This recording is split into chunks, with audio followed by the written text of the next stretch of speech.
오늘 저희가 그 메인 이벤트인 그 세미나 강연을 시작하겠습니다. 먼저 김창우 박사님께서 우리나라 주사파의 역사적 맥락이라는 제안으로 30여 분간 아주 재밌게 귀에 속속 들어오게 아마 강연하실 것입니다. 김창우 박사님을 모시겠습니다. 안녕하십니까.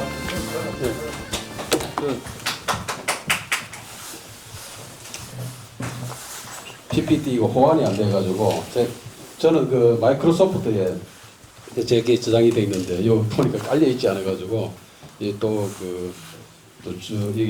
주인장하고 또 새로 깔아야 되고 그 로그인하고 하는 그런 과정에 시간 좀 걸릴 것 같습니다. 그래서 혹시나 싶어서 제가 이제 가져온 자료를 갖고 제가 말씀드리도록 하겠습니다. 다음 기회에 또 우리 서울에서 어떤 기회가 될 때 제가 PPT로 다시 한번 소개해 드리는 그런 시간을 가질 수 있으면 좋겠습니다. 지금 우리 사회가 지금 가장 위험한 그런 상황에 처해 있다고 볼 수 있겠습니다. 이게 지금 우리 진보 세력들의 지금 핵심에 대해서 제가 말씀을 좀 드리겠습니다. 아시는 분 아마 지금 상당히 아시고 계실 것 같고, 얼마 전에 우리 위원장님이 보내주신 NL과 PD 그 개념이 아마 상당히 압축적으로 요약이 되어 있는 그런 상황입니다. 근데 그 중에서도 지금 우리 운동권의 흐름은, 주사파의 흐름은 어디서부터 시작하느냐 그러면 일제시대 때 공산주의 운동부터 시작이 됩니다. 1917년도에 볼셰비키 소련의 혁명이 일어나면서, 볼셰비키라는 뜻은 다수당의 뜻입니다. 그전에는 폭력으로 이제 정권을 잡았는데, 소련 공산주의가 소련은 다수당으로, 그래서 볼셰비키 있고 멘세비키가 있는데, 볼셰비키가 다수당이라는 뜻입니다. 그래서 다수당으로 해서 공산주의가 1917년도 볼셰비키 혁명을 통해서 우리나라도 일제시대 때 1917년도에 그때 코민테른이 이제 결성이 되면서 우리 조선공산당도 그때 임시적으로 당을 갖다가 창걸 해가지고 국제적인 공산당 코민테른에 가입하는 그런 과정이 공산주의의 역사의 시초가 되겠습니다. 그런 가운데 우리나라가 또 일제시대 때 공산주의가 조선공산당이 창건을 하는데, 잘 알고 계시는 우리 박헌영이라는 인물 아시죠? 박헌영이라는 인물이 1921년도에 청년 시절부터 자기 집에서 청년 시절에 조선공산당 창당을 하는 장소로 제공했습니다. 그 정도로 우리나라도 공산주의의 역사가 굉장히 나름대로 초창기부터 형성이 되었다고 볼 수 있겠습니다. 그런데 주사파를 이야기하면서 왜 제가 공산주의를 이야기를 하느냐 그러면, 지금 현재 주사파와 PD, 이제 NL과 PD가 있는데, 사회주의자들은 원료가 막스 레닌부터 시작하기 때문에 그냥 우리나라 NL 주사파들이 그냥 우리나라의 독자적인 그런 사상 체계가 아니고 공산주의로부터 이어져 내려오는 그런 역사적인 맥락을 갖고 있습니다. 그래서 제가 주사파의 역사적 맥락이라고 이제 주제를 따랐고요. 그런 가운데 우리나라에서 일제시대 때 1921년도에 이제 조선공산당이 이제 창건이 되면서 상해파하고 하바롭스키의 이제 하바롭스키 당하고 이제 같이 조선공산당이 있는데, 그 중에서 우리 조선공산당이 독립운동과 함께 어우러져 가면서 거기서 내부 갈등이 굉장히 심합니다. 그래서 내부 갈등으로 주도권 다툼을 해내가지고 자유시 참변이 일어났어요. 얼마 전에 홍범도 장군, 우리나라 유해 모시온 알죠? 그 홍범도 장군하고 이제 청살리 전투하고 이제 그 봉오동 전투가 거기 이제 대거 이제 우리 그 일제시대 때 그 독립운동의 큰 핵이었는데 그 일본군들이 그 청살리 전투와 봉오동 전투에 거기에 대한 보복을 하기 위해서 대거 우리나라 그 독립군 군대를 완전히 말살시키기 위해서 대대적인 공격을 합니다. 그래서 그 독립군들이 전부 다 이제 저 바이칼 호수 밑에 있는 그 자유시로 이동을 합니다. 그 자유시로 이동하면서 하바롭스키 그 지부 공산당하고 같이 이제 합류를 하게 되는데 그 하바롭스키 그 주재 공산당 공산 지부는 소련의 바로 그 지시를 받는 그런 입장이었고 우리 상해 임시정부의 그 어떤 나름 독립군적인 그 공산주의자들은 그 또 생각이 좀 다르기 때문에 그 주도권 다툼을 갖고 이렇게 경쟁을 하게 되는 와중에서 소련 공산당 그 지시를 받는 그 공산주의 그 세력으로 인해 가지고 상해파들이 무장 해제를 당합니다. 그 무장 해제하는 와중에서 그 무장 해제 거부하다 보니까 소련 공산당하고 볼셰비키 그 하바롭스당하고 합쳐서 그때 그 우리 상해파 그 공산주의 우리 그 독립운동을 하는 공산주의자들이 그 대거 그냥 몰살을 당합니다. 그게 자유시 참전입니다. 거기에 홍범도 장군이 그 소련군에 그 합류했다는 그런 이제 설이 있습니다. 그래서 지금 또 이제 우파에서 그런 부분 앞으로 좀 더 이렇게 구체적으로 연구가 되어야 될 부분인데 그 좌파 입장에서는 그 홍범도 장군에 대해서 지금 현재 굉장히 그 어떻게 추앙을 하고 있는 그런 입장이니까 그게 어떻든 간에 이제 우리가 독립운동을 한 어떤 그 장군이기 때문에 그 독립운동과 함께 그 공산주의 운동에 대해서 평가가 이제 이렇게 그 같이 이렇게 섞이는 바람에 거기에 대한 어떤 그 마땅한 결론을 잘 못 내리고 있습니다. 그런 와중에 이제 그 1925년도, 30년도까지 그 조선공산당이 계속 그렇게 그 1기, 2기, 3기, 4기 조선공산당 창건을 합니다. 그런데 그 와중에 일제시대 때 그 대대적인 그 공산주의 금거령으로 인해 가지고 조선공산당이 창건을 했다가 또 그 해체되고 해서 결국 그 일제시대 때는 조선공산당이 공식적으로 창건됐지만은 그 해방이 될 때 그때는 조선공산당이 재건을 하지 못한 상태였습니다. 그리고 해방되면서 조선공산당이 이제 그 바로 이제 저 박은영을 중심으로 해서 그 창건이 되어가지고 그래서 그게 맥이 6.25 전쟁하고 이어집니다. 그 맥으로 6.25 전쟁으로 이어지면서 6.25 전쟁으로 인해서 6.25 전쟁 때도 그 김일성과 박은영이 그 소련 스탈린을 찾아가게 되고 또 모택동을 찾아가게 됩니다. 그런 와중에 북한에서는 이제 그 준비가 다 되어 있고 남쪽에도 조선공산당이 다 이제 그 창건에 대해서 얼마든지 이제 남침을 하게 되면 그 우리 저 남쪽에서도 그 얼마든지 호응을 할 수 있으니까 그래서 남침을 하게 되는 어떤 6.25 전쟁이 일어나는 그런 계기가 조선공산당의 그 어떤 악행이라고 볼 수 있죠. 그래서 그 와중에 이제 조선 공산 맥을 이은 그런 흐름에 북한에서 이제 북한도 이제 공산당이 이제 그 결성이 되는데 북한 이제 조선노동당이 이제 그 결성이 되는데 거기에 이제 우리 상해파에 보면 김두봉이라는 그 인물이 있습니다. 그 김두봉이라는 인물이 저도 기장 사람인데 그 김두봉이 같은 경우 김두봉 그런 인물은 그 주시경 선생 우리 한글학자 주시경 선생의 그 수제자입니다.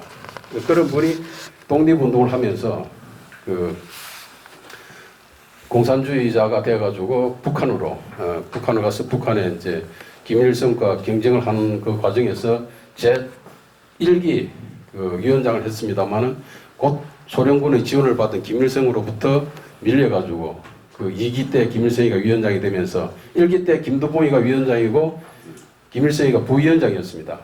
그런데 결국 소련군의 지원을 받는 김일성이가 다시 위원장이 되면서 김두봉 일명 이제 연안파라고 합니다. 상해파가 나중에 지금 연안파라 해가지고 연안파들이 숙청되는 이제 그런 과정입니다. 그 김두봉의 그 조카 사위가 김원봉이고 또 그런 그 공산주의자들의 그 역사적인 그 어떤 그 맥이 다 있습니다.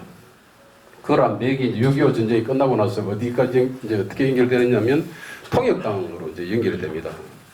그 통역당이 연결되고 그다음 인혁당이 이제 그런 이제 공산 지하 공작당이 이제 그 생기게 되는데 그 지하 공작당을 지금 그 주사파 세력들이 그 통역당의 그 어떤 맥을 잇고 있는 그런 상황입니다.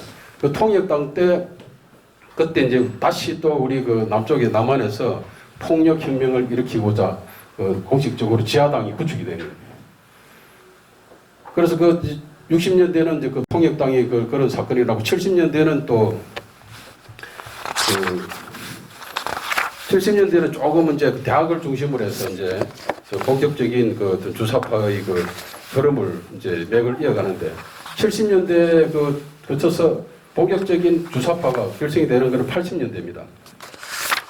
이 80년대 이제 들어왔을 때 그때 이제 80년대 그 박정희 대통령께서 이제 그 서거를 하고 난 그 11.6 때 그때 그 서울역에서 대대적인 이제 그 10만의 그 학생 운동권 세력들이 이제 그 집결을 하게 됩니다. 그때 이제 회군파와 해군파와 비해군파가 서로 이제 논쟁을 하게 되는데 그때 이제 그 해군파가 서울역을 점령을 해가지고 서울역에서 학생들이 10만이 그 집결이 되었으니까 그때 그 상황을 갖다가 이제 내무부 장관이 이제 협상을 했습니다. 그래서 학생들이 다 이제 그 해군을 해서 학교에서 다시 이제 밤새 철야 농성을 하는 그런 과정에 거치면서 80년대 이제 주사파 세력들이 이제 어떤 주사파하고 피대하고 이제 쉽게 말해서 한국 사회가 주사파 사회주의자들은 한국 사회를 국가 독점 자본주의라고 피대는 그렇게 생각하고 NL은 미국의 식민지라고 그렇게 규정을 하고 있습니다. 그래서 해방이라는 말이 나오고, 그래서 민족 해방이라는 말이 이제 나오게 되어 있습니다. 그래서 이런 와중에 80년대 그때 이제 자유학생 운동권들의 우리 한국 사회를 어떻게 이제 규정을 하고 규정을 해서 거기에 대해서 어떻게 이제 자기들이 나름대로 운동권을 갖다가 이렇게 쉽게 말해가지고 학생 운동권들은 민주화 투쟁을 하는 것이 아닙니다. 민주화 투쟁을 하는 것이 아니고 혁명을 하는 세력들입니다. 그걸 이제 우리 부모 선대들은 우리 자식들이 대학을 보내가지고 우수한 학생들이니까 이 우수한 학생들에 대해서 원정을 갖고 있습니다.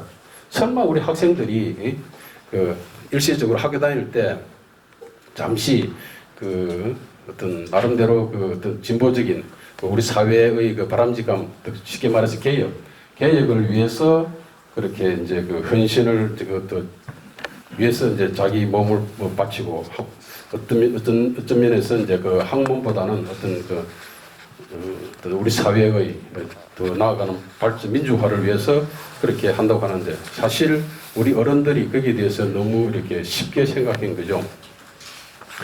그래서 이제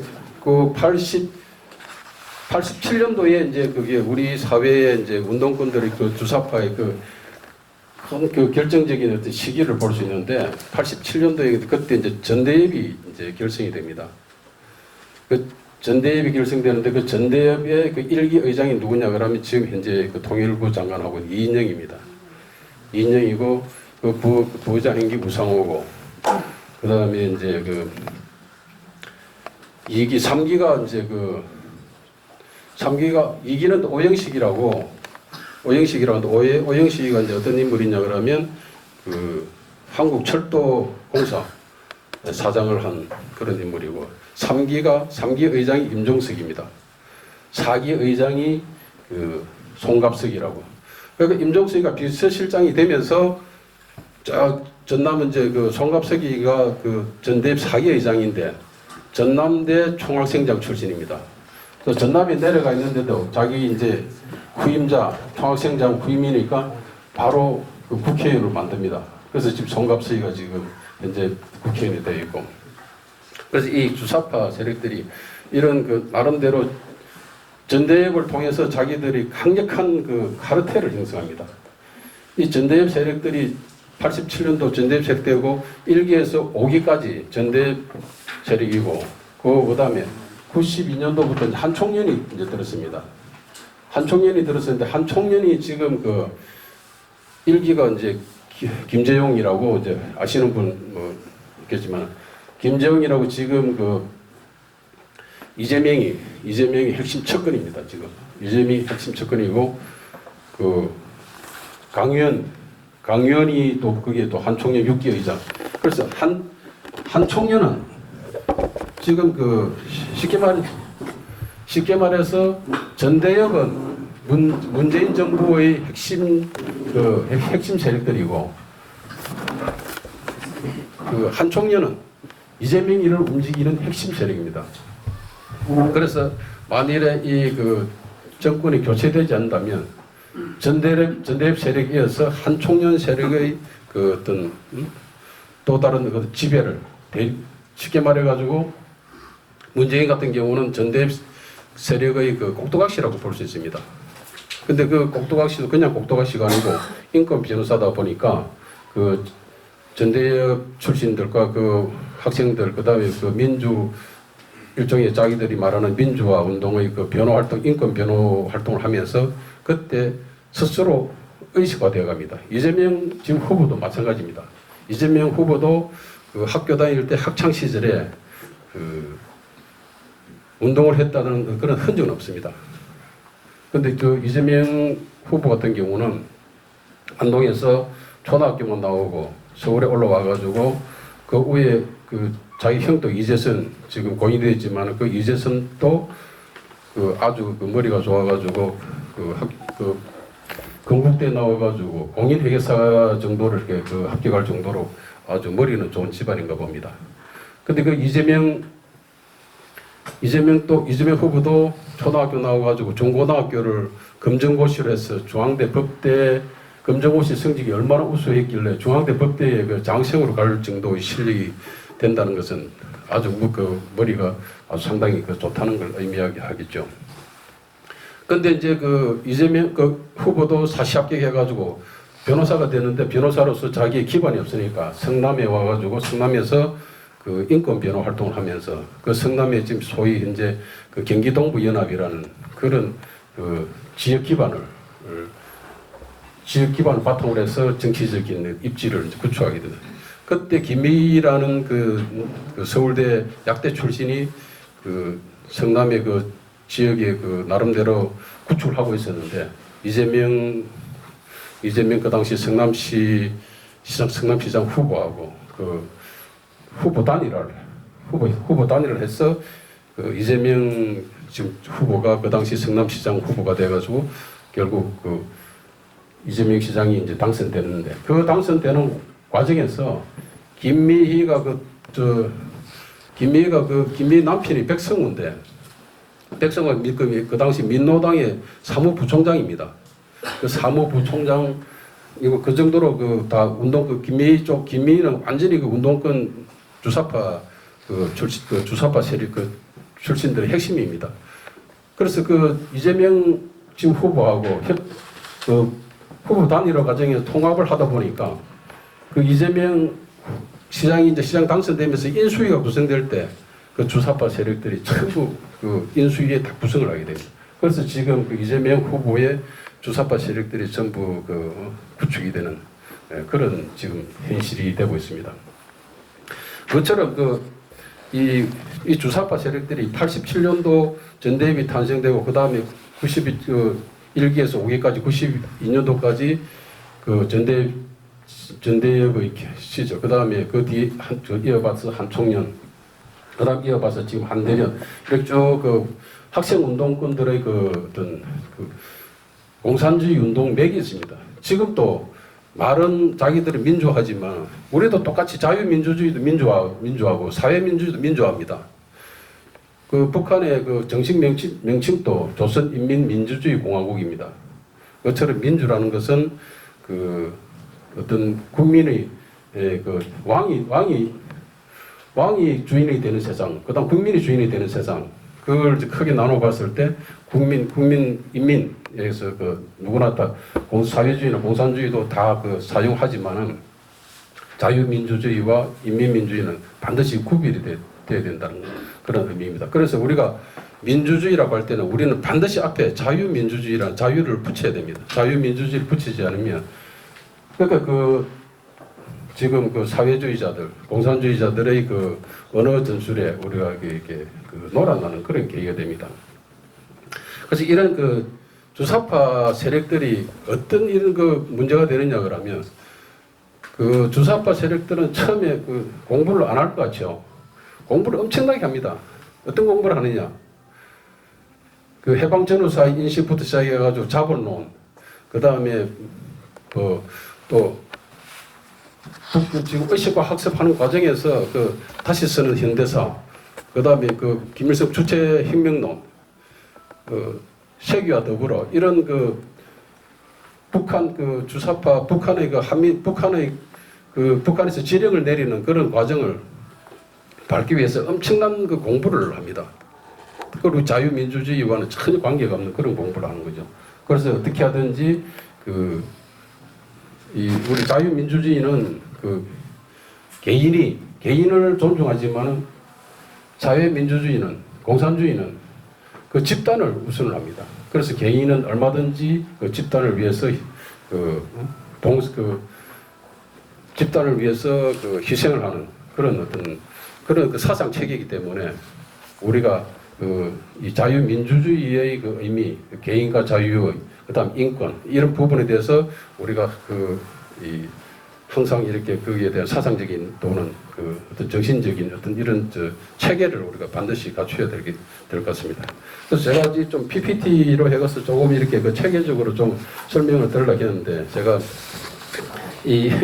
미처 준비가 못 돼가지고 그냥 이렇게 제가 머릿속에 들은 걸 이렇게 말씀을 지금 드리고 있는데 좀 더 이렇게 우리 사회에 지금 현실적으로 이 문제 일어나는 부분을 좀 더 구체적으로 이렇게 더 설명을 드리고 싶습니다만 또 시간적인 그 상황에 따라서 여기까지 제가 설명을 드리고 질문을 서로 이제 그 문답식으로 한번 이렇게 진행하는 게 남은 시간 제 시간을 채우도록 하겠습니다. 어떻게 제가 지금 이렇게 그 설명을 들었는데 좀 어렵죠? 네. 근데 이해하시는 중에서 궁금하신 부분 또는 그렇게 의문 나는 부분 또는 여러 가지 이렇게 질문해 주시면 제가 아는 바대로 이렇게 말씀을 드리겠습니다. 질문 여기 하실 분? 예, 저기 우리 전매석 부위원장. 김수봉 연합파 일기 위원장이었던 분은 그분의 사이가 김홍봉이라는 얘기예요? 조카 사이요. 조카 사이? 조카 사이. 예. 아, 근데 이들은 막 이 예를 가지고 독립유공자라고 온 플랜카드를 달고 예. 그랬어요. 그래서 저도 아는지는 아는데 그래서 그 여쭤본 거예요. 그 이제 아마 고종이나 아마 그렇게 될 것 같습니다. 거기에 이제 그 박씨 그러니까 김원봉의 그 장인이 이제 박씨죠. 박씨인데 그 김두봉하고는 거기에 이제 아마 고종이나 아마 기장 우리 동네에 거기에 이제 그러니까 고종이 그 조카 사이 되는 그런 관계입니다. 그 김원봉도 그 부산 동네 출신이고요. 김원봉이 밀양 출신이고, 김원봉이는 밀양 출신이고, 김두봉은 우리 그 부산 동네인데 기장 출신입니다. 다른 분 혹시 질문? 네, 질문 없으시면 여기 오늘 지금 수고하시는 김정호 박사님은 현재 그 국립 강릉 원주 부대 안보 국방 정책학과 교수로 재직 중이시고요. 특별히 저희를 위해서 학교에서 이제 휴가 준비하시는 모임까지 수고하신 우리 김창호 박사님.